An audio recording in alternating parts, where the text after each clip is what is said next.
Kenya has one of the worst accident rates in the world, with the annual death rate of drivers, passengers, pedestrians, cyclists and motorists amounting to over 2,000. Private vehicles cause 34% of all road accidents in Kenya, while commercial vehicles come a close second with 24%.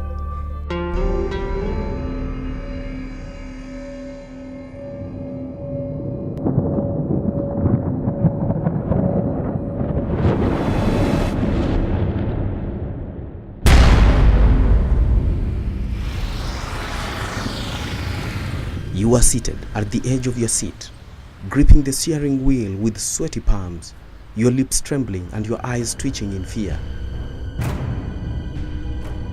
Your feet poised between the accelerator and the brakes. This is the trauma of driving in Kenya.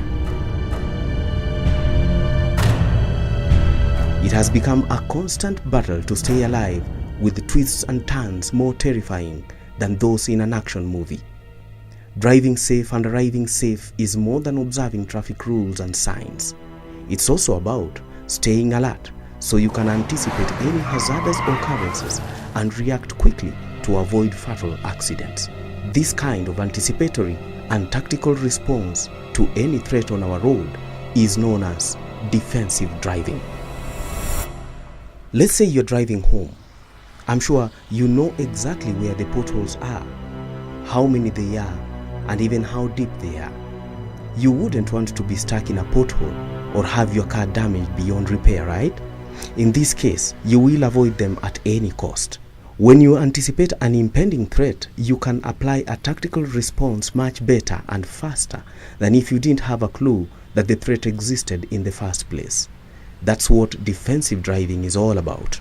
It is the key to unlocking your survival.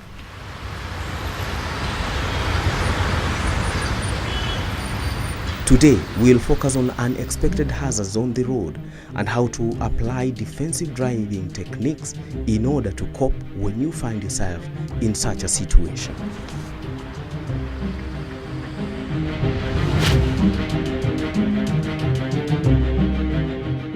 Donkeys, cows, and other beasts of burden are the most surprising hazards on our roads.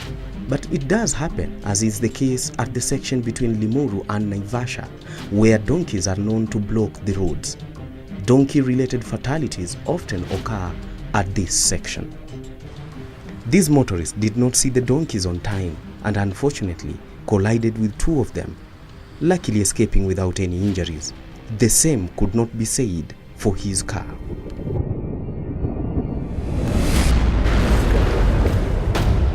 To avoid experiencing the trauma of a donkey-related fatality, watch out for the donkeys at the Limuru-Naivasha section. Now that you know what to expect, keep alert, avoid being labeled a donkey killer, anticipate but don't accelerate. This sign indicates sharp bends ahead. Slow down so you can comfortably maneuver around the bend without getting onto the lane of oncoming vehicles, or worse still, rolling over.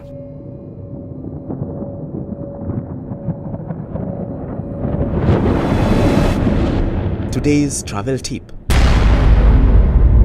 fuel your car to full tank early in the morning.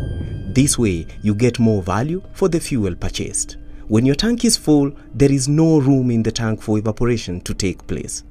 Since the fuel is cold, it's mostly in a liquid state, and the fuel dispenser will give you marginally more liquid than, say, when you fuel at a very hot hour of the day when the fuel vaporizes substantially. Always choose a trusted petrol station brand, as you will mostly be sure of the fuel quality. The last thing you want is your vehicle stalling before you reach your destination. Remember, be alert, look out, and save lives.